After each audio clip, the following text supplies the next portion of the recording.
Hello, hello, hello. How is everybody? Welcoming folks to the stage, the proverbial stage. Um, Hello, everybody. How is everybody doing? Welcome. My name is Aria Davachi. I am the programming director for Do the Work. If you are unfamiliar with Do the Work, I'm going to give you the quick 2-second summary. We are an organization that is all around the country that is working to create meaningful and sustainable change for LGBTQ plus people in marketing and advertising. I am a marketing and advertising professional who's worked in the industry for almost 15 years, don't tell anybody. Surviving, recovering agency personnel here. And my gay job is programming director, which means I oversee and host all of our programming, which is aimed to create real, meaningful conversation amongst folks both inside of the community and outside, talking about topics that are most related to the things that are top of mind for queer people in the industry right now. Coming to you live from Los Angeles, California. My pronouns are he, him. I identify as a gay man. And I am so excited to be having this conversation. Before I introduce our panelists, I want to talk a bit about what we're here to talk about, sort of table setting, if you will. I want to talk about non-binary, gendered, binary marketing. And I was talking to my boyfriend last night, and he was asking me what that meant. I was like, well, let's give a really good topical cultural example of something that feels very non-binary and felt very encompassing of all. And that was Brat Summer. If you're familiar with Brat, if you lived through Brat, however you may feel about Brat, one of the things that was so, I think, provocative and powerful about the marketing was that everyone was Brat. Everybody could be Brat. And that was a self-described, self-contained, self-explored exploration of yourself and who you wanted to be. Also, I think anytime we have like a summer, like a hot girl summer or like a brat summer, it is a very unique time and a place where we're exploring marketing in different ways and in unique ways. And then brands like love to just like jump on board. And so that's my example. This is why I'm the moderator of this panel and not a panelist, because my panelists are going to have better examples. So I want to introduce them to you all and bring them to the forefront. I'm going to start with Aela. Aela, will you tell folks who you are, what you do, how you identify, please? Yes, hello everyone. So my name is Aela. I am a global brand director in Unilever. I've been in the corporate world for a while now, but prior to that, I was an entrepreneur. It's a different path. I know, I think most people go corporate entrepreneurship. I went the other way around, and I'm still here. I am a trans woman. My pronouns are she, her. Amazing. Thank you for joining us. And I know you're joining us from overseas. So while it might be bright here in California, I'm sure it's not where you are. So we appreciate your time and your company. No, it's exciting to be here. Thank you. Nick, I'm going to come to you next. Can you tell folks who you are, what you do, how you identify, please? Yes, hi everyone. My name is Nick Kacy. My pronouns are they and them or he and him.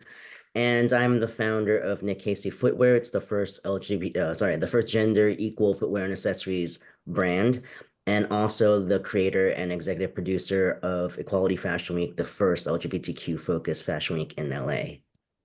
Amazing. Thank you. You've been with us before in one of our conversations. I'm so happy to see you again. Yes. Ariel, last but not least, want to come to you. Tell the folks where you are, what you do, how you identify, please. Hi, folks. She and they are my pronouns. Identify as a queer person.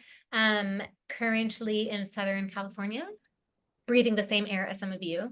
I feel like what I do is always like the hardest because I'm always dipping my hands into. I feel like I've gone through the spectrum of creative work, strategy work. But no matter the format, I feel like where I ground myself is the lens of nuance. And bringing that nuance to specifically like audiences and consumer identity, which then when you like reverse engineer turns to brand, product, campaign work, content, media. I've written and published some stuff. Actually, I mean, basically, I invented Brat Green. This is my book, Being Bad, just out. And actually, funny story, because I really had to push on this color, which we were like working on, you know, back in, I don't know, like January. And then Brat Summer came out and I was like, thank you, you're welcome. And what else do? I've spoken on stages, I've run workshops.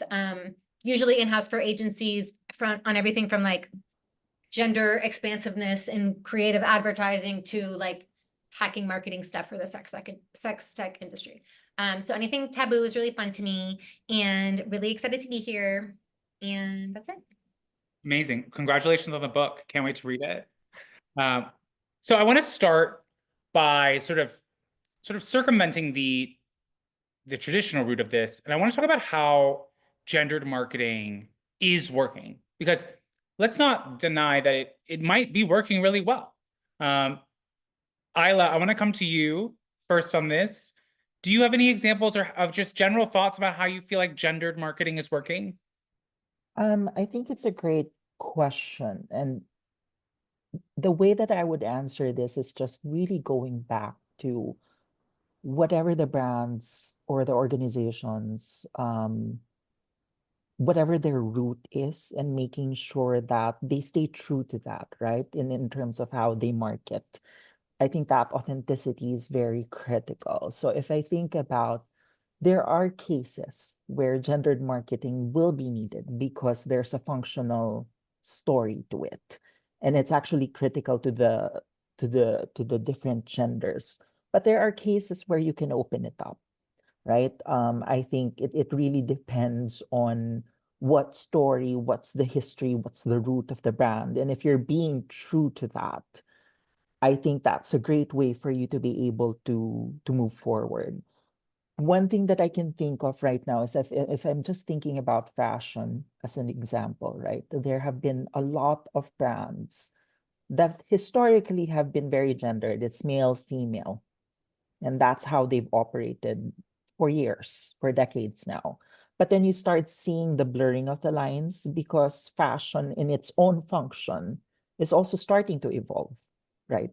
It's starting to evolve in the differences of gender, and you start having creative directors that would actually create gender fluid collections. One example is Alessandro Michele, like for what he did in Gucci, and now he's doing in Valentino, and you're starting to see that he's actually trying to blur those lines because at the end of the day, the function of the products they offer can work for both genders. And I think to me, that's an example of, if you're really true to what you are as a brand, as a company, as an organization, then I think that's really where there's a true cost to whether gendered marketing will work or not. Ariel, what are your thoughts on this? I feel like if we think of gendered marketing as working, I think essentially it has worked in the way it's been intended to. And I think now is where we start seeing some of the friction where maybe it's not working as well in a lot of cases. But totally agree with you, Aela, that it's all about like who you're actually marketing for. But I do think, like I was thinking about this and I was like, wow, the advertising industry really kind of took the church's job and sort of like the patriarchal values that the church has sort of instilled, at least in this country, and then like magnified it. And I think as humans, we're hierarchical creatures, we're social creatures. And so we really like when someone that we believe knows more than us tells us what to do. And so I feel like the advertising industry and sort of the capitalist version of what we're in now sort of has in many ways taken that place and has taught us how to be, like how to play gender, and how to act and how to dress and how to behave. And I just lost my train of thought. And when we're doing it wrong. And so sort of advertising came in and marketing came in and is like, listen, to be a woman means you do this, this, and this. But if you're not doing this, or if you're not doing it well enough, buy this product, and now you can. And sort of, we're in a moment where we're starting to question some of those things. But I think it's really created and cemented sort of how we navigate society. And I would also I think the idea of like a non-binary marketing feels maybe relevant to bring up, of like, since I feel like many people use non-binary as an identity, of maybe talking about like gender expansive marketing, because I feel like there are some brands that are specifically speaking to non-binary people. But you know, I know there's like so much to talk about, oh my God, but I also feel like we're in this moment of Gen Z. And Gen Z, I feel like, is really sort of deconstructing gendered marketing, and like anything that is Gen Z brand is also sort of like a gender expansive brand, which also then ends up translating to typically like expanding into like racial diversity, body type diversity, ability diversity. So we're just experiencing lots of shifts, and I'm going to be quiet before I give everything I wanted to say away. You're not giving it away. We're looking for it. We're pulling it in. Nick, what are your thoughts here? And I'm intrigued the sort of notion that Aela brought up around, you know, brand being cemented in its like values. And most of the brands that I think about, particularly from a marketing and advertising perspective, are brands that have been established for so long, right? We're talking about brands that were established before the idea of a non-binary person was even remotely mainstream. So I'm wondering how you feel like gendered marketing is working right now, and particularly given potentially the historical relevance of it too. Yeah, I mean, I think gendered marketing, I mean, in the history of advertising, right? Like gendered marketing has always been incredibly limiting because it's generalizing. It generalizes the stereotypical what boys and girls are supposed to like. But it's always limited. Like who said that boys only like blue? You know, like girls only like pink. Like who said that? Like so when I think of something that was successful that utilized gendered marketing, particularly like a very like heteronormative mindset of gendered marketing was diamonds. If you think about the marketing for diamonds, like diamonds wasn't really a big thing until like back in, I don't know, like 50, 60 years ago, when it became marketed as like the thing you show your wife, you know, for your love and wanting to marry a woman. And it was like a very stereotypical idea of like what you're supposed to get to show you love your woman, right? And to me, that was always something that I thought was very interesting because I growing up, I was like, why is it only women get to wear diamonds? Right? And so I think it's something that it only worked because of who they were talking to, right? And it inspired generations of people to think in a very limited kind of way that I have to like X amount of carats of diamonds in order to feel worthy and loved, right? And I think that now people are recognizing that we're so much more than that. You know, the world is limitless into what we can feel attached to or inspired by and love and express ourselves, right? And that's why I got into fashion, because I felt like the shoes that were being marketed to me, even before I came out as non-binary, even growing up as a child, and knowing that I didn't want to wear pink sneakers. You know, nobody taught me what my gender was. I had to figure that out till I got older. But I knew that I didn't want to wear pink sneakers. Like that was not my color. And it had nothing to do with what I thought my gender identity was.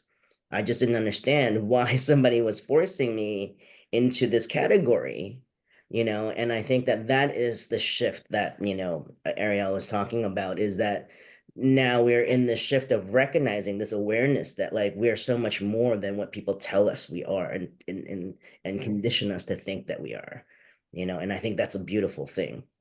It is a beautiful thing. I agree. And I think, you know, Aela, I want to talk to you a bit about how the marketing for historically gendered brands might be changing at this larger scale. And the example I always like to use when I talk about this sort of thing is shaving cream, men's shaving cream in particular. Growing up, shaving cream they were black bottles, you know, there was metallic. And then the women's shaving cream was like, yeah, women's shaving cream was like pink and white. And now that, for There's me at been least, an as a evolution. consumer, it's blurring. Like it's not as much like that anymore. I feel like we're at a place where those things are even closer together in the aisle. Like those things are sitting next to each other on the platform together, and you kind of have to look to be like, which one's for me? Wait, and then realizing that they're all possibly for me because it's just shaving cream. But Aela, I want your opinion. How do you feel like it's changing on that larger scale?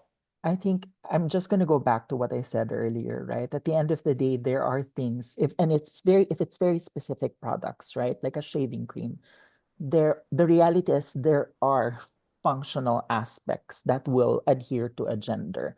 And I think in some of the cases we would design it based on those scientific aspects, right? But that doesn't mean that you can't market it just to one gender. I think there is a point here in what we're saying that historically that's what's been done. Because I think if you think about, and I'm just gonna put on the hat of a business, right? At the end of the day, 50, 30 years back, the people that would buy shaving creams the most would be men. And that was really the reality of it, right? And you needed to make sure you continue on building that.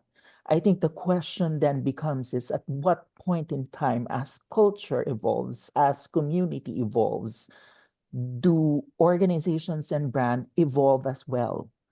And I think for me, I think brands and organizations, we need to make sure that that evolution in the context of their community is still very much linked to what the brand stands for. And I think that's where you really free things up.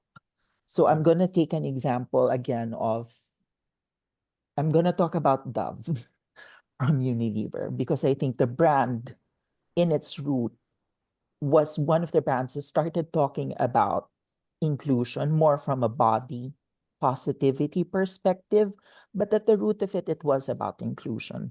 That's what it wanted to really fight for.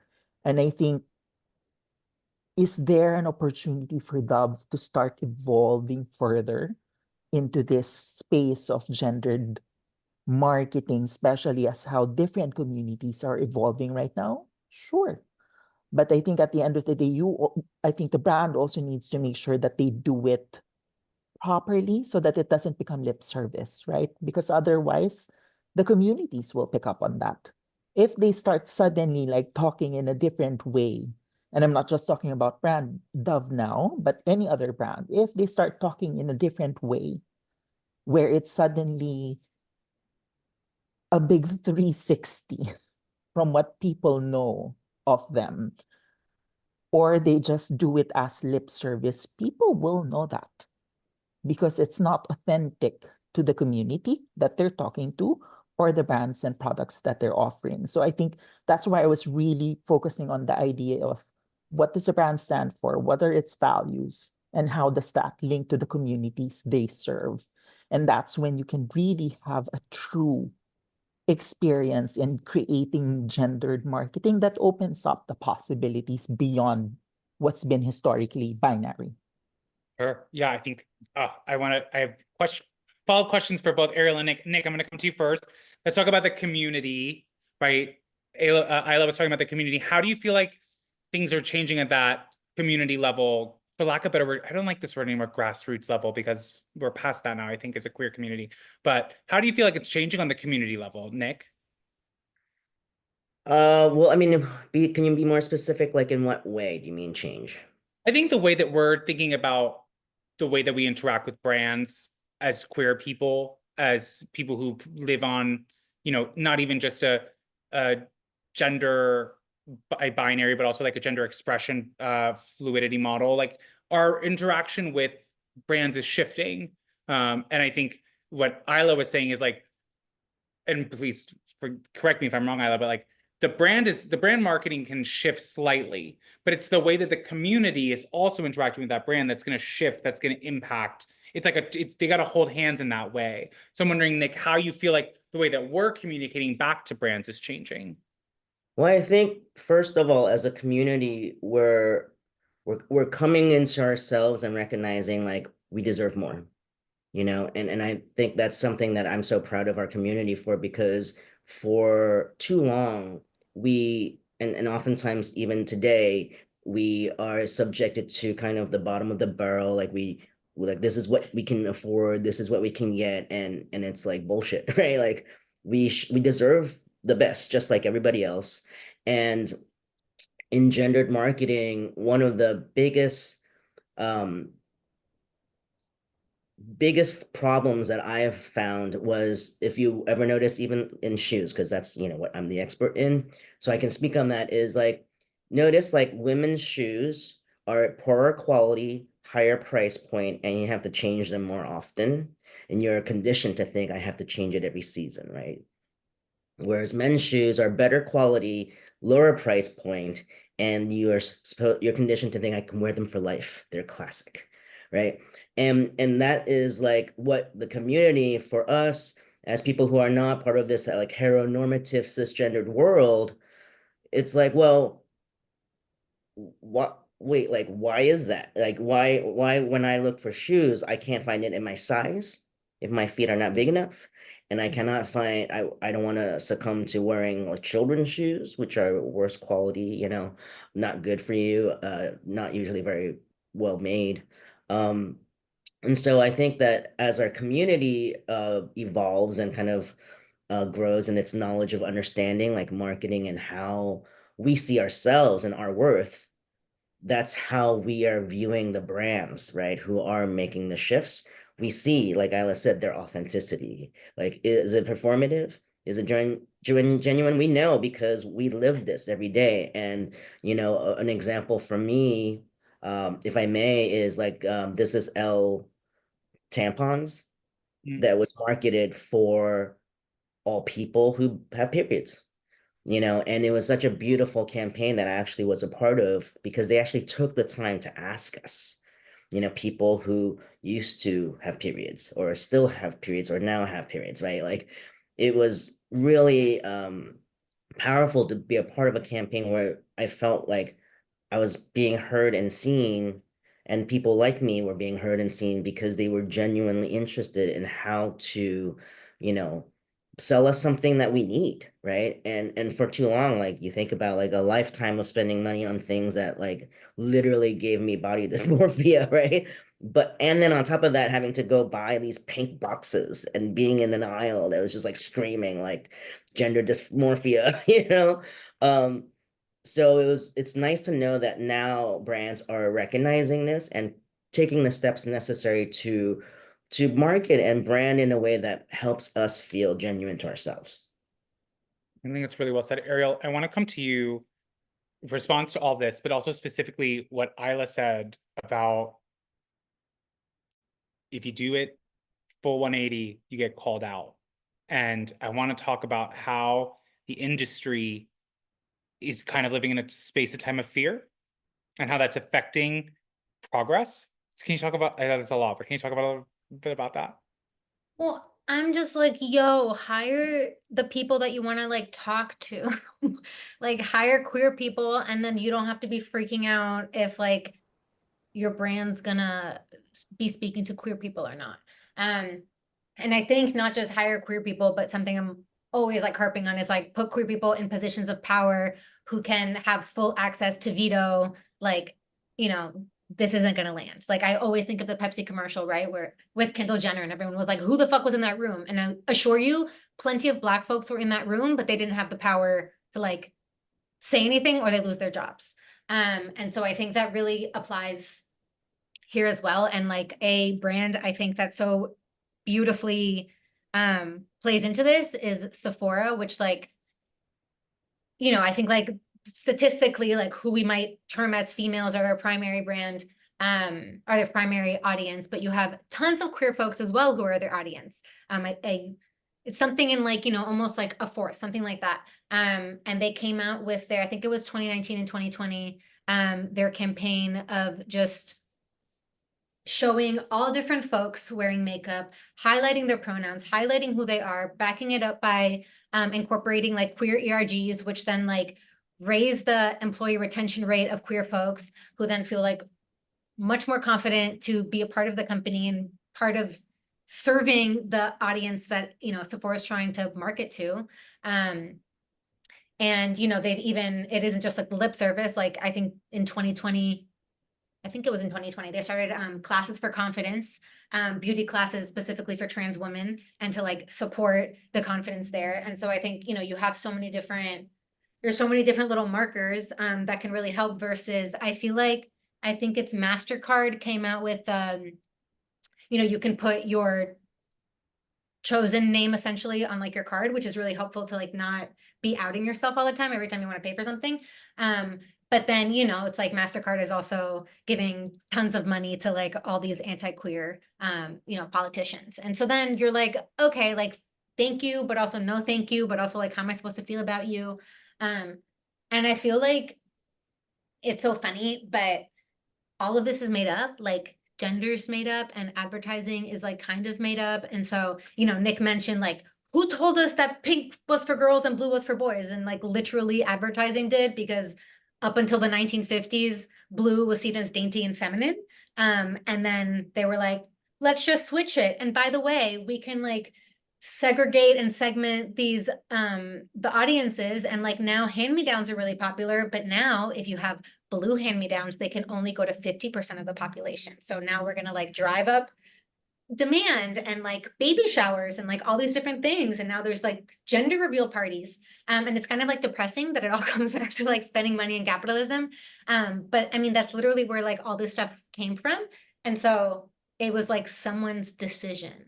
And I think we can pick other someones to make decisions, and be transparent in that process, and not just, like Aela's talking about, oh, everybody all of a sudden wants to, pride campaign, cool. But it's like, what are you doing when the cameras aren't on you? Because like, that's what I'm interested in. Like, who are you hiring? How do they feel at work? Like, how is this being integrated in like a 360 way? Because we're getting like smarter and smarter. And then, I think it was last year, 2 years ago, like the whole issue with Target, they had partnered with a bunch of different like queer brands for Pride, and it was like a huge deal for them because, it's like this national campaign they get to be a part of, national distribution, and then Target's like, ooh, uh-oh, I'm scared. Like certain people are, getting angry, so now we have to like pull out, you know, all the queer partnerships we were doing. And I think it's really easy to like forget that so many of us have so many different identities. And so not only, let's say in that instance, was Target failing its queer consumers, but it's failing its Black consumers, it's Latinx consumers, it's AAPI consumers, who all may also have like the folks who also have a queer identity. And like, I think it's really easy to segment into like, well, it's just, this smaller population. But we don't realize how like, well, that population is also made up of all these other identities and all these other communities. And it sort of like seeps through. So I don't know if that answered the question, but it also got me thinking, to be totally honest, because we talk all the time about putting the right people in the room. And you mentioned, and I think this is a great elevation of like, they have to have the veto, they have to have the power in that room also. And we talk about this a lot. And I think we talk about this in most communities around having a seat at the table. And the one thing I always kind of trip up against that with the queer community is that like, does that create a outing effect for people? Are we in a safe enough place to, and I'll position this to each of you, and if you feel uncomfortable answering, that's okay.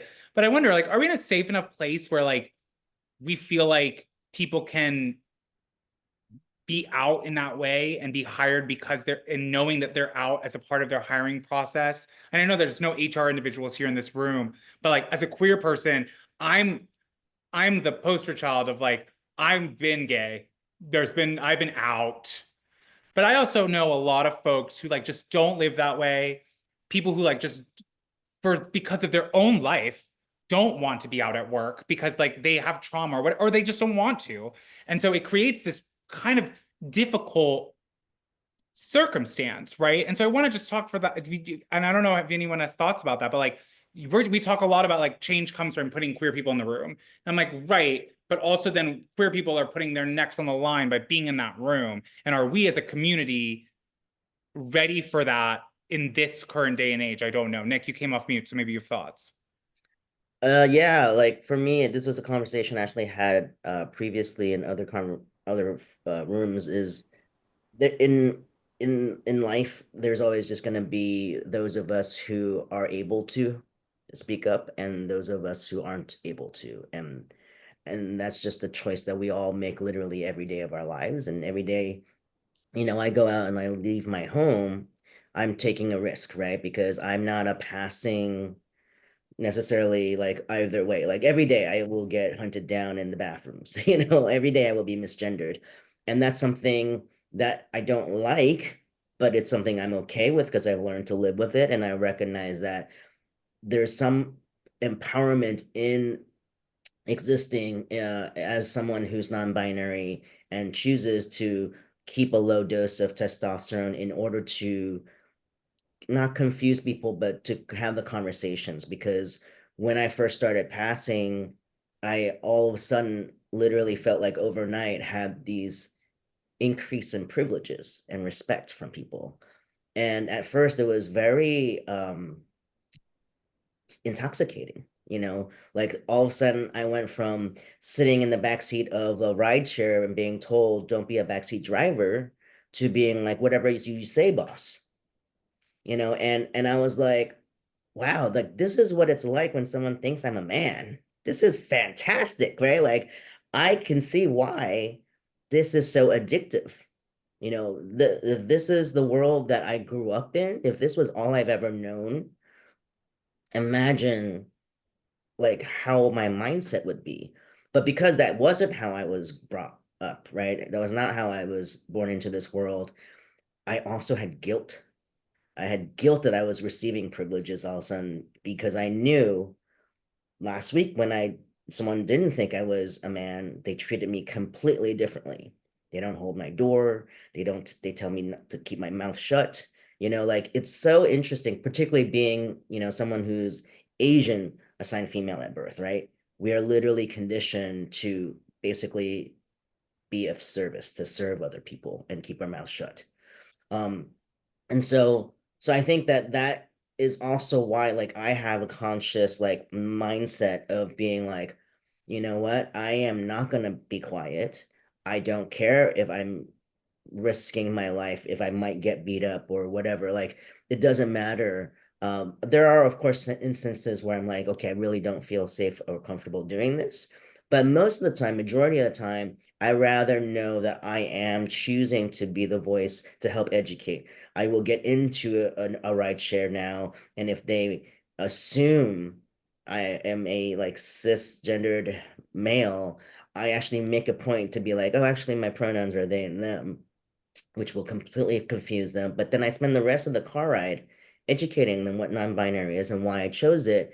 And majority of the time, like, there's an awkwardness, but also when you approach it with kindness and love, I feel like by the time I arrive at my destination, they're like, thank you, and hopefully that means the next person that hops in their car that's like me or not within this like heteronormative world will receive a better, treatment and respect than I had, just because someone assumed my gender identity. Thank you for sharing that. I think that's really well said. Aela, did you have something you wanted to add to? Yeah, I think I just wanted to share my own experience of it, right? As Ariel was also saying about like being in those places and in those situations. And I think to your question about do we feel safe? I think to a certain extent, there is also this sense of as that person, right? Whoever you are. I think there is an inherent sense that you will know. Is this company a place where I can safely voice my opinions or not? And I can personally say I've been in I've been in those situations. And I'm in my current company right now because I do feel safe. So I think at the end of the day, it's in your own agency to be able to choose that. And you will have a sense at the end of the day of and that's I'm going to keep going back to the values and the principles of the organizations and the companies that we work with. And I think if we do put as a community ourselves in the position where you work for companies and organizations that give you that sense of safety, I think that's a step towards change, right? Because at the end of the day, getting into these places where you feel safe to be able to voice an opinion, express an opinion, and be able to push for change is going to be critical. And we'll all have to take it one step at a time, right? I think that's what's going to be important. I think for me, the other piece that I was just gonna bring to it is just like this idea of there is such a multitude of experiences and different experiences that each individual has about whether it's about gendered marketing or how you experience advertising or organizations and companies that you're in. I think the concept of intersectionality plays a huge role at the end of the day. And how do you make sure that in weaving the webs of these different dimensions, experiences of people, communities, brands, companies, and organizations, that the web is authentic, right? Because that's the only way it will stay strong. That's the only way it will stay true. Um, and I think it's just, to me, it's very important to recognize that that link, the um, the the multidimensionality of things and how the intersectionality of all of this links up, because that's the only way you'll be authentic. That's the only way it won't be lip service, or that's the only way you won't um, feel scared or afraid to speak up or push for a thought or push for change. Yeah, I think you're totally right. Thank you. Ariel, go. I'm like, of course I have something to add. Just riffing off of Aela's point, I think like out of almost all identities, like queer folks, we have the shared identity of like probably not super fitting in to like wherever we come from. But like all of us in this room, it seems like we share different like racial, ethnic, cultural, like family structure, geographic differences. That like I can't be in a room and be like, I represent all queer people. I represent my experience, right? The same way any piece of our identity, we can't represent our whole communities. But I think for queers especially, because even in the umbrella, right, we have the alphabet soup, that any person that fits in an alphabet soup like fits in our community. And that's what I love so much about the community, but also representation like exists, but also like doesn't exist. We can see pieces of ourselves. And I just feel like that's so important because no matter what, yes, get queer people into a room, but like you still are going to have to do the work to like hear the community. It can't just come from one person, 5 people, 10 people. And I think in terms of like where we are in terms of safety, it's like sucks that we're kind of not at 100% yet, that it kind of feels like sometimes we're going back in time. But, you know, do I think that I've never like thought of this before actually, but you know, if someone who like doesn't want to be out at work, they may not be the person to lead the like queer campaign. And that's fine. But I think there is a sort of sense of, I think just like in leadership, and there's so many privileges and so much experience and so much work also that has to go into this, but I think coming into yourself and coming out, whatever that means, I feel like I can visibly pass as a bunch of different things, but specifically for my queer identity, it can be easy for me to feel safe compared to, you know, my trans non-binary partner. But, you know, so then like 2 months ago, I got gay tattooed on my arm because I'm like, I want to be visible. And no matter what, and the more that my partner transitions, the more somehow hetero we seem, a very like confusing couple. But I'm like, that takes something away from me that I've worked really, really hard and gone through a lot of discomfort to arrive to. And it feels important. And like, I have the privilege of being able to be like, I'm no longer going to work somewhere. Like I've made that decision where I can't be myself. I've been in places where I'm myself and it's kind of uncomfortable because I'm the only one. And then I'm like, I don't really like this. But I think it comes the same thing with like understanding my neurodivergence. It's really easy for me to mask across a bunch of different things. But like, I actively try to do the work to unmask, to not only make myself more comfortable, but like give permission to anybody else in the room that might be scared with good reason, and like make a little more space.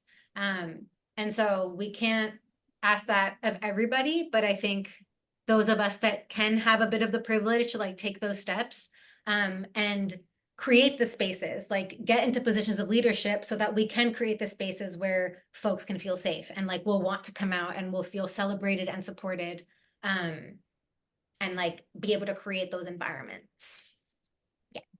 You, firstly, to everyone, like this has been really a wonderful portion of this conversation where I feel like we're really talking through the like complexities of what it means to like be at the forefront of a brand trying to do some work like this. So I'm very happy that we're all having this conversation. And I wanna sort of jump off what you said, Ariel, around like you see parts of yourself as a queer person in brands, and like it's impossible to get the full, mirror up to the community because as you said, alphabet soup, I like to call it the alphabet mafia. And so I'm intrigued by, we're here talking about non-binary brands, non-binary marketing. What does that actually look like? What does a non-binary brand actually look like to us queer people, right? There's obviously the difference of what it would look like to non-queer people, but I would love to hear as we close out for each of you what that means and what your thoughts on it would be as it exists now. Nick, I want to come to you first. What do you think as someone who's made it? I don't know if I made it, but I did. I'm trying. For me, it's really about, I mean, I'm very lucky because as a brand, I had a great audience myself, as the actual target audience. And I created something that I basically wished existed for me. And recognizing that when I first started, I realized that I was like, well, I'm gonna take my life savings and try to do this. And at worst case scenario, if I fail, I have like a whole new shoe wardrobe of all the shoes that I've always wanted to wear, right? So what's there to lose here, right? But while I was on the journey of designing all the shoes that I wished existed that fit me, my gender identity, and my feet, I realized, well, I'm not the only person, right? Like there's so many other people. And like Ariel said, the variations and the spectrums of people who felt the same need that I have, but maybe who don't particularly express themselves the way I express myself. So what I'm going to design for me isn't going to be for everyone. Um, and so I expanded my design collections to a masculine of center first collection, which was what I wanted. And then I started a gender neutral collection because I wanted to challenge people to look at a pair of shoes that I designed and literally stare at it and think that literally could be for any gender, and really like condition folks to like change their perspective of like, why do we look at an object and assign a gender to it? Because objects have no gender, right? Like, so why do people in society continue to assign genders to objects? And then the goal is to do another collection that's feminine of center, so that all people, depending on each day, each minute, each second, they want to express themselves a certain way, they have the opportunity to in all the different collections. And that to me was what gender equal meant, because it's the same quality, same price point, same durability, all of those things incorporated into also giving people the option to choose what they like. But going even beyond that is I actually designed an entire mold of the shoe, which they call a last, that breaks basically the gender binary of like gendered proportions, right? Because all shoes have been traditionally men's shoes or women's shoes. That's how they're made. And when I first started my company, I found like, master last makers and was like, uh, I want to make shoes this way. And they're like, that's not how you make a shoe. It has to be a man's last or a woman's last. And I was like, says who? Just because you have never made one doesn't mean it's wrong, And don't all things begin that way? Like no one's ever done it. That's why it's new, right? It took me weeks to convince him to finally make it because I had to basically challenge him to just prove me wrong, and and kind of play into the male chauvinism of it, and be like, oh, okay, show me that I'm wrong then, and it was so interesting, 2 weeks later after he finished they did like a huge reveal. It was like a big thing, and like there was a big circle. They had covered it up with a cloth, and then they did a big reveal, and it was all quiet. And I just looked at him, and I was like, "So what do you think?" And he just looked at me with this like smirk and was just like, "It was good." Like it was so hard for him to like recognize, that like now that he's actually made it and seen it, there was actually nothing wrong with it. And that it actually looked fucking sexy, So I love that moment. I'll never forget it because I really genuinely hope that in that process that I helped all of these like master last makers, generational last makers, change their perspectives just a little bit, just enough that maybe it will push the shoe industry to like think beyond, this binary, So yeah. That's amazing. That's amazing. Thank you. I'm like, it's so weird to like tell someone I'm so proud of you, but I'm so proud of you for making Thank you. like this is like why like that's why you're here, and like it's just like that's what we need more of in this world. So thank you. Well, and actually, if I may, just one little tidbit more is I appreciate the pride that you feel, but the most pride that I felt wasn't even just the creation of that, but it was finding my voice to actually push back because I had been, and it was during the beginning of my transition, so my voice hadn't really changed yet. I wasn't as thick, like I felt very much so looked down and talked at, and just talked over, and it really took everything in me, and in fact, the conflict was like, those are the things I don't want to be, because those are the things that, you know, it's basically playing into the game, right? But I had to in order to be heard. And so in a way, like I was very proud of myself for that, like just finding my voice and persisting and being like, no, because in the past I would have been like, okay. Yeah. Yes. Thank you for sharing. Aela, Ariel, what are your thoughts on this? I know we're bouncing up on time, but would love to hear from you both about what your thoughts are on what a non-binary brand looks like and how we hopefully can get there. Whichever one of you wants to jump in, please do. I'm happy to jump in. I think for me, the thing that I always think about, and actually started this session off with this great example, Arya, like the brat summer, is this idea of what are values, beliefs, emotions, experiences that are common to people, regardless of gender. Because if you root it in that, I think that allows you to open up beyond the binary, right? And create a space where it becomes inclusionary, because it's these are the things that would it's human, right? It's the humanity of it. It's the people in us, and these are experiences, values, beliefs that we will all share, and that's what would create the connection, regardless of the gender. So that's why I love that you open with the brat summer example, because that brat is an attitude. It doesn't matter what gender you are. It's an attitude that people, regardless of gender, will share as an experience, as a community. Another example I can think of is, I think we had a campaign on Dove a few years ago. I think it was in 2018, where it was about motherhood. And it featured not just your typical female mothers, but members of the LGBTQ community. Because motherhood is an experience that anyone can have, regardless of the gender. Another one I can think of is, there was a campaign, I think it was in 2018, for Sunsilk, where it was about beautiful hair. And in Thailand, the idea of beautiful hair is long hair. That's part of the community. That's part of what they believe is beautiful. And they created a campaign about a Thai transgender woman, that to her, the way she expressed herself is basically through having long, beautiful hair. So I think if you find these pieces really that go beyond the gender, whether their values, beliefs, attitudes, emotions, whatever they are, and they can create an authentic connection to the brand and to the community, that's when you free it up. So that would be my piece on it.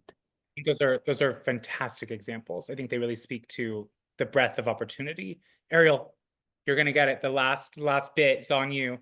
I think everything that's been said, and I just feel like the only people who are like obsessed with like transness and queerness, I guess more than us, is just kind of like trolls. And I think I feel really lucky to have built a life where I'm not like actively thinking about my queerness or like how I'm existing. I'm just existing. And I think anybody who like just sees me as like a queer person, I'm like, well, then you don't really know me. That's like a huge piece of my identity, but so is everything else. And so I think the way, like what Aela's saying, just like, I just want to see more campaign work, brand work, all of it. That's just like beautiful and proud and celebration of people. And we don't have to necessarily talk, like, it's so deep, but it's also like not that deep. We don't have to like say the word or like, you know, classify people by their identities, which like are also fluid and changing. And so if we could just like talk about the thing that we want to talk about or the experience that we want to talk about, I feel like that to me is like the most gender expansive because we don't have to be like hyper fixated or focused and can just celebrate the people that are being celebrated and the people that the product is for. So I feel like, yeah, like once we can get to a place where like, I'm obsessed with this panel, and ideally very soon a panel like this doesn't have to exist because it's just like normalized, like we've moved on. So I feel like, yeah, but until then, it feels exciting and fun to have these panels. Yes. Yes. I hope one day to be out of a job and do the work. That's like all I want. It's like for this to not have to exist anymore because the work has been done, if you will. Friends, I appreciate you so much for having this conversation, for being honest in this conversation, for bringing yourselves to it wholeheartedly. I would be remiss to not let you tell folks the best way to get into contact with you, because I know that there's going to be a desire to do that. Nick, I want to come to you first. Can you tell the folks where to get into contact with you, please? There it is. Yeah, it's all right there. Nick Kacy Footwear, nickkacy.com, at Equality Fashion Week or equalityfashionweek.com. The idea is definitely to hopefully not have to be the only gender equal footwear brand that exists.